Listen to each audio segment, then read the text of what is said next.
नमस्कार प्यारे मित्रों, आप लोग कैसे हैं। आई होप कि आप लोग अच्छे होंगे और आपकी पढ़ाई बेहतर चल रही होगी और आप लोग अपने जीवन को बेहतर बनाने के लिए अथक प्रयास कर रहे होंगे। प्यारे साथियों, आज आप लोगों के लिए साइंस से संबंधित उस महत्वपूर्ण टॉपिक्स को लेकर आया हूं जहां से एग्जाम में बार बार प्रश्न पूछे जाते हैं और आप लोग देखिएगा, ये बहुत ही महत्वपूर्ण सेशन है क्योंकि हड्डियों से संबंधित हड्डियों के नाम पूछे जाते हैं कि फेबुला हड्डी कहाँ पाई जाती है, मेटाकार्पल कहाँ पाया जाता है, मेटाटार्सल कहाँ पर पाया जाता है या कार्पल कहाँ पर पाया जाता है। इन सारे हड्डियों से संबंधित जो है ह्यूमरस कहाँ पाया जाता है, ये सब सारी हड्डियों के बारे में पूछता है। स्फेनाइड हड्डी कहाँ पर स्थित होती है। इसका मतलब हड्डियों से संबंधित आपसे एग्जाम में कई बार प्रश्न पूछे जा चुके हैं। इसलिए प्यारे मित्रों, मैंने इस सेशन को बहुत ही महत्वपूर्ण समझा और आज आप लोगों के लिए लेकर आया हूं। आप लोग देखिएगा और देखने के बाद प्यारे मित्रों, यदि वीडियो पसंद आता है तो आप लोग अधिक से अधिक लोगों के बीच में शेयर कीजिएगा और जो प्यारे मित्र हमारे नए हैं इस चैनल पर, वो कृपया चैनल को सब्सक्राइब कर दीजिएगा और बेल आइकन की बटन को आप जरूर प्रेस कर लीजिए ताकि हम आपके लिए जब नई वीडियो अपलोड करें तो उसका नोटिफिकेशन आप तक पहुंच जाए। तो चलिए प्यारे मित्रों, हम समय को ना गवाते हुए अपने मंजिल की ओर चलते हैं और देखते हैं कि साइंस के मानव कंकाल से संबंधित वो कैसे कैसे प्रश्न बनते हैं जो आपको एग्जाम में बार बार परेशान करने का कार्य करते हैं। तो आइए देखते हैं। सबसे पहले हम आप इधर देखेंगे, मानव कंकाल तंत्र को दो भागों में बांटा गया है। जी हाँ, मानव कंकाल तंत्र को दो भागों में बांटा गया है और वह भाग कौन कौन सा है, जैसा कि आपको सामने से दिख रहा होगा, अक्ष कंकाल और दूसरा क्या है, उपांग कंकाल। जी हाँ, मानव कंकाल को दो भाग में बांटा गया है, एक है अक्ष कंकाल, एक है वो क्या है, उपांग कंकाल है। अब इधर देखेंगे, अक्ष कंकाल को कितने भागों में बांटा गया है या कितने भागों से मिलकर ये बना है अक्ष कंकाल। तो याद रखिए, ये चार भागों से मिलकर आपका अक्ष कंकाल बना है और वो भाग कौन कौन से हैं तो याद रखना, खोपड़ी है, मेरुदंड है, पसलियां हैं और उरोस्थि है। जी हाँ, याद रखना, खोपड़ी है, मेरुदंड है, पसलियां है और उरोस्थि है। इसका मतलब ये चारों से मिलकर हमारा अक्ष कंकाल बना हुआ है। अब इसमें अस्थियों की संख्या देखेंगे कि खोपड़ी में अस्थियों की संख्या कितनी होती है और इसके बाद पसलियों में, मेरुदंड में देखेंगे इनकी संख्या कितनी होती है। तो आइए देखते हैं। तो प्यारे मित्रों, खोपड़ी में यदि अस्थियों की संख्या की बात करें तो याद रखना 29 होती है। कितनी होती है? 29 होती है। जैसा कि आप जानते हैं, चेहरे पर 14 होती है, दोनों कानों में 3 3 6 होती है। इसका मतलब 14 6 20 होता है और ऊपर जो खोपड़ी है इसमें टोटल हड्डियों की संख्या 9 होती है। तो 20 9 29, खोपड़ी में अस्थियों की संख्या टोटल 29 होती है। मेरे प्यारे मित्रों, इन पॉइंट को आप भूलिएगा नहीं। और देखेंगे, अब देखेंगे मेरुदंड। मेरुदंड जो ये गया हुआ है, मेरुदंड, मेरुदंड में अस्थियों की संख्या कितनी होती है तो याद रखना, मेरुदंड में अस्थियों की संख्या की बात करें तो बचपन में याद रखना बच्चे की कितना होती है, 33 होती है, जबकि वयस्क होने पर इनकी संख्या घट जाती है और वो कितना हो जाती है तो याद रखना 26 बचती है। कितना बचती है तो याद रखना, मेरुदंड में अस्थियों की संख्या वयस्क में 26 होती है और बच्चे में 33 होती है। इन पॉइंट को आप नोट करते हुए कॉपी और पेन के अनुसार लिखते चलेंगे, ये आपके एग्जाम की दृष्टि से बेहद महत्वपूर्ण है। अब देखेंगे पसलियों की संख्या। यदि प्यारे मित्रों, पसलियों की संख्या यदि हम जोड़े में बात करें तो ये 12 जोड़ी होता है और अगर संख्या की बात करेंगे तो याद रखना 24 होती है। अगर जोड़े में बात करेंगे तो 12, अगर संख्या की बात करेंगे तो पसलियों की संख्या 24 यानी 24 होती है। उसके बाद देखेंगे उरोअस्थि। उरोअस्थि की संख्या 1 होती है, जो चपटे आकार की सीधा गई हुई है तो याद रखना उसे कौन सी अस्थि बोलेंगे, उसको उरोअस्थि बोलेंगे और जिसकी संख्या कितनी होती है, 1 होती है। अब देखेंगे इसके सेकंड भाग में देखेंगे उपांग कंकाल को देखेंगे।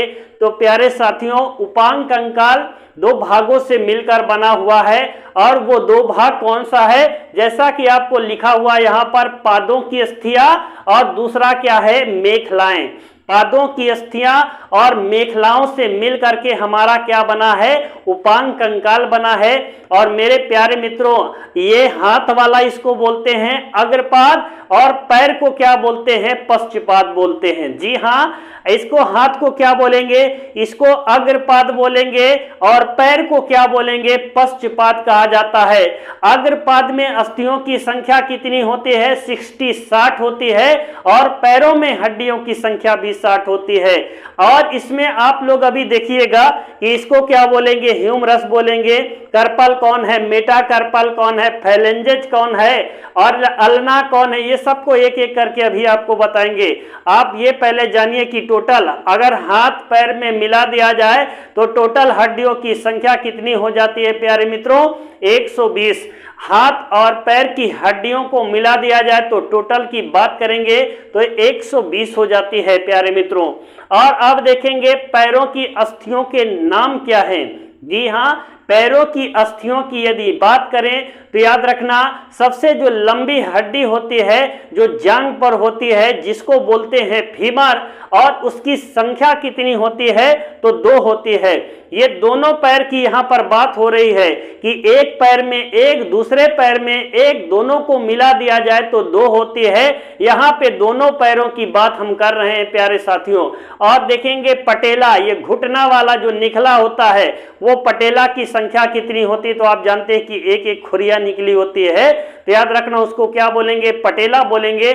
जिसकी संख्या कितनी होती है तो उसकी संख्या 2 होती है। और फिबिया और टेबुला, जी हाँ, टीबिया और फेबुला जो हड्डियों की संख्या होती है वो प्यारे मित्रों कितनी होती है, तो याद रखना 4 होती है। और वो कौन सी है, फेबुला और टीबिया, ये जो लंबी वाली जो हड्डी है गांठी के नीचे वाली है, जिसमें 2 प्रकार की हड्डियां पाई जाती है। एक होती है फेबुला होता है और एक कौन सी होती है, टीबिया, जो लंबी वाली टीबिया है और उसके जो सहयोग के लिए जुड़ी हुई है उसको क्या बोलेंगे, उसको फेबुला बोलेंगे। टीबिया और फेबुला से मिलकर बनी है, जो कि एक पैर में एक टीबिया और एक फेबुला होती है, इन दोनों में मिला दिया जाए तो संख्या कितनी हो जाएगी, तो इसकी संख्या 4 हो जाती है प्यारे मित्रों। ये सारे पॉइंट को आप नोट करते जाइएगा प्यारे मित्रों। ये पॉइंट आपके एग्जाम की दृष्टि से उतना महत्वपूर्ण है जिसका कितना मैं आपको बता दिया जाए, वेरी महत्वपूर्ण, बहुत इंपॉर्टेंट है। और देखेंगे 5वें नंबर पे जो टर्सल निचले वाले भाग में जिनकी संख्या कितनी होती है, टर्सल की संख्या 14 होती है और मेटा टर्सल की संख्या कितनी होती है, 10 होती है प्यारे मित्रों। ये दोनों हड्डियों की बात करें, दोनों पैर की हड्डियां हैं और फैलेंजेज में कितनी होती है, 28 होती है। तो इसका मतलब दोनों पैर में अस्थियों की संख्या की बात करें तो 60 यानी 60 होती है। अब देखेंगे प्यारे मित्रों, अब आइए एक सचित्र के माध्यम से देखने का प्रयास करें जहां से आपको समझने में शायद बहुत ही आसानी होगी, इसलिए मैंने इधर जो है सचित्र का वर्णन कर दिया है। आप देखेंगे प्यारे मित्रों, 3 इधर इस कान में, 3 ये वाले में, 3 ये वाले में, 9 इधर और टोटल यहाँ पर, इनको जो आप जोड़ देंगे तो याद रखना हड्डियों की संख्या कितनी हो जाएगी, 29 हो जाएगी। इसका मतलब यहां से लेकर यहां तक टोटल हड्डियों की बात करें तो 29 हड्डियां होती हैं। 14 चेहरे में होती है, 3 इधर, 14 6 20 और खोपड़ी में 9 होती है। टोटल मिला लिया जाए तो याद रखना 29 हड्डियों की संख्या हो जाती है। और ये जो सीधा गया है ये क्या है मेरे प्यारे मित्रों, ये मेरुदंड है और मेरुदंड में आप देखेंगे पसलियां भी है। ये सब एक एक पॉइंट को आप पहले देखिएगा।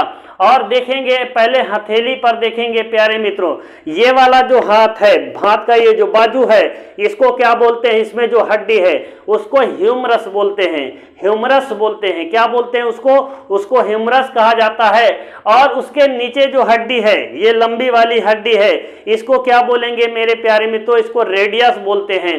क्या बोलेंगे, रेडियस कहा जाता है। और इसके साथ एक हड्डी और जुड़ी होती है जिसे क्या बोलते हैं, याद रखना, उसे अल्ना बोलते हैं। क्या बोलेंगे उसे अल्ना कहा जाता है। जैसा कि मैंने सामने से इस पे लिख भी दिया है ताकि आपको समझने में आसानी हो जाए, कोई दिक्कत का सामना। तो ह्यूमरस की संख्या 2, इसका मतलब एक ये वाले में एक ये वाले में, ह्यूमरस की संख्या 2 होती है। रेडियस की संख्या 2 होती है। दोनों हाथ की बात करते हैं, जैसे उधर दोनों पैर पैर की बात कर रहे थे, इसलिए इधर नहीं लिखे, एक ही तरफ लिख दिया है। तो इसको दोनों को मिला करके यहाँ पे बात हो रही है। तो रेडियस की संख्या 2, अल्ना की संख्या 2 होती है, और कार्पल, ये कलाई वाली जो कार्पल की संख्या 16 और मेटाकार्पल की संख्या 10 होती है। और याद रखना फेलेंजेज की संख्या 28 होती है। जब हम इन सबको मिला देते हैं तो प्यारे मित्रों संख्या टोटल कितनी हो जाएगी? तो याद रखना टोटल संख्या 60 हो जाएगी। जैसा कि आप लोगों को यहाँ पर मैंने जोड़कर लिख भी दिया है कि टोटल हाथों में जो हड्डियों की संख्या है वो 60 होती है, पैरों में भी 60 होती है, 120 हो गया। और मेखला, जी हाँ, मेखला में अस्थियों की संख्या, ये वाला मेखला है। मेखला का काम क्या होता है मेरे प्यारे मित्रों? तो याद रखना मेखला का ये कार्य होता है, जो याद रखना अक्ष कंकाल को पैरों की हड्डियों से जोड़ने का कार्य करता है। जी हाँ, अक्ष कंकाल, ये जो आया हुआ अक्ष कंकाल है, इस कंकाल को पैरों की हड्डियों से, यहां पर देखिए पैरों की हड्डियां दोनों तरफ निकली हुई है, इसका मतलब अक्ष कंकाल को पैरों की हड्डियों से जोड़ने का जो कार्य होता है वो मेखला का होता है। और मेखला में अस्थियों की जो संख्या होती है प्यारे मित्रों वो 6 होती है। कितना होती है? तो याद रखना 6 होती है मेरे प्यारे मित्रों। मेखला का कार्य आप लोगों ने सुन लिया है कि अक्ष कंकाल को पैरों की हड्डियों से जोड़ने का कार्य किसका होता है? मेखला का होता है। और हड्डी को हड्डी से जोड़ने का कार्य कौन करता है? तो याद रखना लिगामेंट करता है। हड्डी को मांसपेशी से जोड़ने का कार्य कौन करता है? टेंडन करता है। हमें थकावट क्यों महसूस होती है? लैक्टिक एसिड के एकत्र हो जाने के कारण हमें थकावट महसूस होती है। फिलहाल ये तो दूसरे टॉपिक से, लेकिन आपको साइंस से संबंधित था, इसीलिए 2-3 पॉइंट को मैंने आपको बता दिया है। और तमाम भी जानकारियां हैं, जैसा कि मैंने आप लोगों को एक वीडियो के माध्यम से एक बहुत अच्छे वीडियो आपको बनाकर इसमें जो है डाल दिया है। और प्यारे मित्रों आप लोगों ने साइंस के बायो से संबंधित उठने वाले उन सारे प्रश्नों को आप कर पाइएगा। इसमें कम से कम आपको 20 वीडियो से ज्यादा साइंस के मैंने डाल रखे हैं, जो रेलवे एग्जाम की दृष्टि से बेहद महत्वपूर्ण है। और आप लोग उसको देखिएगा, और देखने के बाद मैं आपको यकीन दिलाना चाहता हूं कि आप लोग एक बार उस सारे वीडियो को देख लीजिएगा। बायो से उठने वाले उन सारे प्रश्नों की खोपड़ी को आप आग लगा दोगे, इसमें कोई दो राय नहीं है। लेकिन एक बार आपको वीडियो को देखना होगा। किसी के बोलने से आपका सिलेक्शन नहीं हो सकता, सिर्फ आपको हौसला मिल सकता है। बाकी प्यारे मित्रों बिना अपने मरे स्वर्ग नहीं मिलेगा, इसमें दो राय नहीं है। आपको ही मेहनत करना पड़ेगा। टीचर एक गाइडेंस होता है, गाइडलाइन आपको देता है, बाकी करना सिर्फ आपको पड़ेगा। प्यारे मित्रों आई होप कि आप लोग मेरी बात को समझ पाए होंगे और हड्डियों से उठने वाले उन सारे प्रश्नों को आप एक एक करके कर पाएंगे इस वीडियो को देखने के बाद। प्यारे मित्रों आप लोग कमेंट बॉक्स में कमेंट कीजिएगा, आप लोगों को साइंस से संबंधित उस कौन सी टॉपिक्स जो सबसे बेहतरीन समझ में आती है। आप लोग भी अपनी कमेंट बॉक्स में जाकर के अपनी राय को प्रकट कर सकते हैं प्यारे मित्रों। क्योंकि देखिए जो साइंस के जितने भी टॉप मोस्ट थे, मैंने उन सारे टॉप मोस्ट को जो है एक वीडियो के माध्यम से एकदम टॉपिक वाइज जो है 20 वीडियो से एवं बना दिया है और इस चैनल पर डाल दिया है। आप लोग ढूंढ कर साइंस से संबंधित उन सारे प्रश्नों को आप एक एक करके देख लीजिए, शायद है कि आपके एग्जाम की दृष्टि से बेहद महत्वपूर्ण है। तो प्यारे मित्रों आज की क्लास को मैं यहीं पर विराम करता हूं। कल से फिर अगले नए सेशन में मिलेंगे, तब तक के लिए जय हिंद जय भारत।